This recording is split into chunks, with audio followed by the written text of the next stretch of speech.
ദുഃഖത പ്രകടനമായി വന്ന സമരാനുകൂലികൾ മാർക്കറ്റിൽ തുറന്നിരുന്ന മത്സ്യക്കട അടപ്പിച്ചു. അടച്ചില്ലെങ്കിൽ കട മണ്ണെണ്ണ ഒഴിച്ച് കത്തിക്കുമെന്നാണ് ഭീഷണി.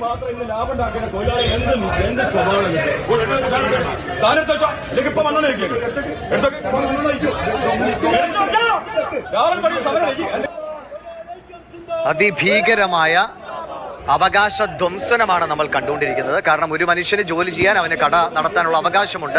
യോജിക്കോ വിയോജിക്കോ ചെയ്യാം സമരത്തോട്. വിയോജിക്കുന്നവർക്ക് അവരുടെ രീതിയിൽ മുന്നോട്ട് പോകാനുള്ള സമയം കൊടുക്കുക, അല്ലെങ്കിൽ അവർക്ക് അതിനുള്ള അവകാശം കൊടുക്കുക എന്നതാണ് മര്യാദ, രാഷ്ട്രീയ മര്യാദ. അയാൾ പറയുന്ന നോക്കുക, അവിടുത്തെ ലോക്കൽ നേതാവാണെന്ന് വ്യക്തമാണ്. മണ്ണെണ്ണ ഒഴിച്ചു കളയും, തിരിച്ചു വരുമ്പോൾ ഒറ്റ മീൻ ഈ മേശപ്പുറത്ത് ഉണ്ടാകരുത് എന്ന് പറയാണ്. ഒരാളുടെ ഉപജീവന മാർഗമാണ്, അതിനോടാണ് ഉപജീവന മാർഗം. ഓരോ തൊഴിലാളിയുടെയും ഉപജീവന മാർഗം സംരക്ഷിക്കുക, അവരുടെ അവകാശങ്ങൾ സംരക്ഷിക്കുക എന്ന് പറഞ്ഞ് നടത്തുന്ന ഒരു സമരം, ഒരു മനുഷ്യന്റെ ഉപജീവന മാർഗം മണ്ണെണ്ണ ഒഴിച്ച് കത്തിച്ചു കളയുമെന്ന് പറയുന്നിടത്ത് തീർന്നില്ലേ ആ സമരത്തിന്റെയും ആ അവകാശ സംരക്ഷണത്തിന്റെയും ഒക്കെ മൂല്യം? ഈ തൊഴിലാളി നേതാക്കൾ ഇതൊക്കെ മനസ്സിലാക്കുന്നുണ്ടോ എന്ന് അറിയില്ല.